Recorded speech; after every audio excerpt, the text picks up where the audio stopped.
તો hi guys, મારા બ્લોગમાં તમારું સ્વાગત છે. કેમ છો બધા? મજામાં ને મજામાં જ હશે. તો આજે અમારે જવાનું છે મહુવા, થાઇરોઇડની દવા કરવા હતું. તો ગાઈસ, મારા સાસુ લોકો ગયા હતા દ્વારકા, તો એ લોકો પણ મળી ગયા છે અમને ટ્રેનમાં.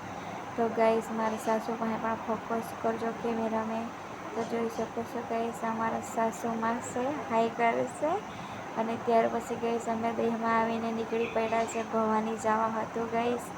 દવા ગાઈસ અમારી થઈ ગઈ હતી ત્યાર પછી. અને પછી ગાઈસ અમે ભવાની આવી ગયા અને ભવાનીનો દરિયો તમે જોઈ શકો છો ગાઈસ, કેટલું મસ્ત છે વ્યૂ અહીંયાનું ગાઈસ. એકદમ મસ્ત ગાઈસ. મેં ગમે ત્યારે દેહમાં આવું ને તો અહીંયા તો આવું જ ગાઈસ. અમારા ઘરથી મહુવાથી એકદમ નજીક પડે ગાઈસ. એટલે એને ગાડી છે એટલે ગાઈસ ગમે ત્યારે તરત નીકળી પડી જાય એમ. જોઈ શકો છો ગાઈસ, વરસાદનો મોસમ છે એટલે ગાઈસ એકદમ બહુ મસ્ત વ્યૂ દેખાય. તો જો ગાઈસ દરિયો છે અને પબ્લિક પણ એટલી બધી નથી. ત્યાર પછી ગાઈસ જોઈ શકો છો તમે, અમે ભવાનીથી ઘરે આવીને અમે નીકળી ગયા છે ગાઈસ મારા મામાના ઘરે જવા હતું. મામાના ઘરે ગાઈસ જવા હતું એટલી તૈયાર થઈને ગયેલી ને ગાઈસ, રસ્તે વરસાદ આવ્યો ને તો વ્હાઈટ પેન્ટ પહેરેલું તો આખી પથારી ફેરવી નાખી ગાઈસ કપડાની.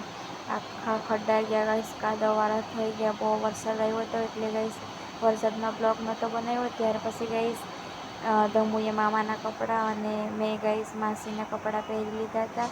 અને ગાઈસ અમે લોકો નીકળી ગયા હતા તુલસી સામે જવા હતો. અને ગાઈસ અહીંયા અમને હરણ પણ દેખાઈ ગઈ. જોઈ શકો છો તમે ગાઈસ, અહીંયા જંગલમાં સિંહ ને એવું બધું નીકળે ગાઈસ. તો અહીંયા હરણ દેખાઈ ગયા એટલે હરણનો પણ બ્લોગ બનાવી દીધો. અને ગાઈસ વરસાદ આવવાની બહુ બીક રહી ગાઈસ. એક ફેરી પલળી એટલી બધી ને તો ગાઈસ બીજી ફેરી પલળવાનું મન નહીં થાય. ત્યાર પછી ગાઈસ અમે નીકળી ગયા તુલસી સામથી પાછા ઘરે જવા હતું. અને અત્યારે ગાઈસ આવી ગયા મહુવાની બસ, એટલે કે ગાઈસ સુરત જવા હતું. અહીંયા મહુવામાં બસ ઊભી રહીને અહીંયા આવી ગયા ગાઈસ. અમારે જવાનું છે હવે સુરત ગાઈસ. અમારું બધું કામ પતી ગયું, ફરી પણ લીધું. ત્યાર પછી ગાઈસ બસમાં બેસી ગયા. જોઈ શકો છો તમે ગાઈસ. તો મારો બ્લોગ ગમ્યો હોય તો લાઈક કરજો, સબસ્ક્રાઈબ કરજો. Bye guys, take care.